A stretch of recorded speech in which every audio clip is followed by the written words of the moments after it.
दिल्ली की सर्दी और बरसात की रात, सड़क पर धुंध तैर रही थी। स्ट्रीट लाइटें बार बार झपक रही थीं, जैसे उनकी भी बैटरी खत्म होने वाली हो। टैक्सी ड्राइवर विक्रम उस रात खाली सवारी खोज रहा था। थकान से उसका सिर झुकने लगा था। तभी हेडलाइट की रोशनी में उसने एक लड़की को खड़ा देखा। सफेद साड़ी में, बाल भीगे हुए थे और हाथ में एक छोटा सा बैग।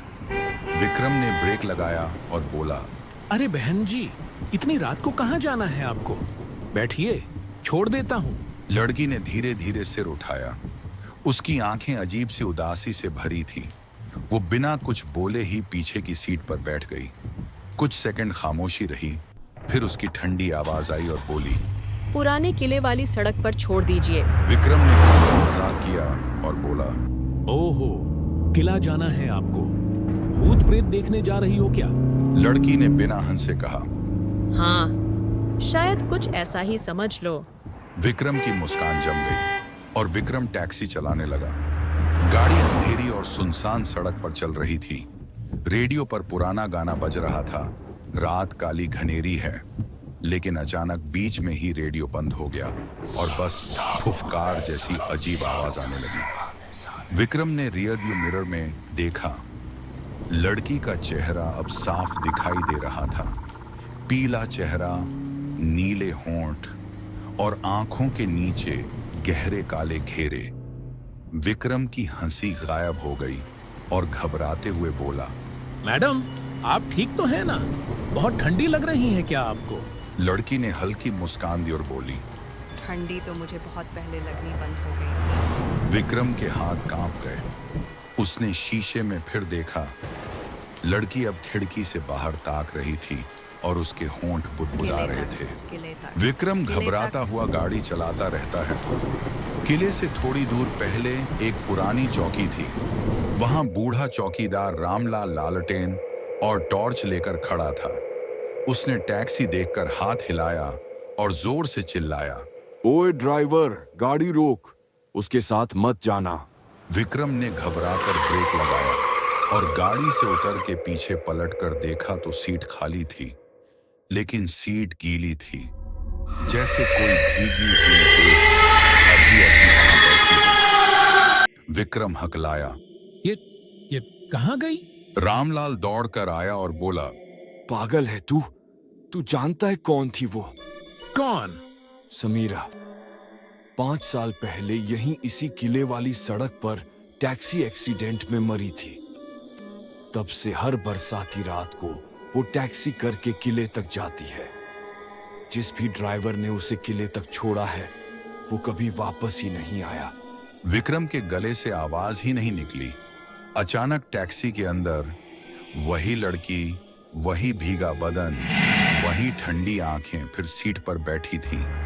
इस बार चेहरा और भी भयानक, आंखें गहरे गड्ढों जैसी और होठों से खून टपक रहा था। वो बोली, विक्रम, मुझे मेरी मंजिल तक ले चल, वरना तू भी बाकियों की तरह अधूरी सवारी हो जाएगा। उसकी आवाज अब चीख जैसी थी। गाड़ी अपने आप स्टार्ट हो गई और तेजी से किले की ओर भागने लगी।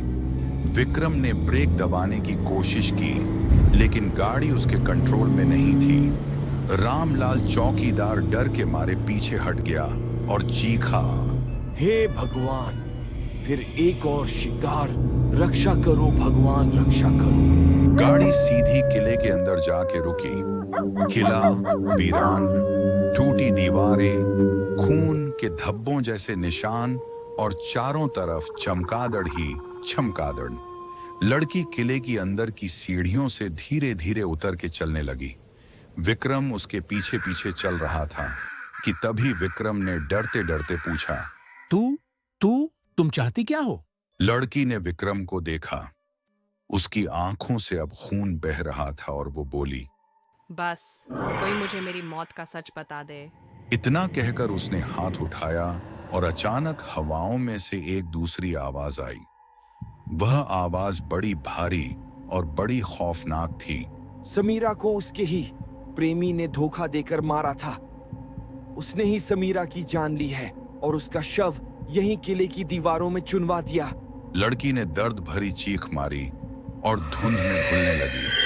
जैसे ही वो गायब हुई, हवेली की टूटी दीवार में दरार पड़ी और अंदर से एक हड्डियों का ढांचा बाहर गिरा। ढांचे के हाथ में एक अंगूठी थी जिस पर एस लिखा था।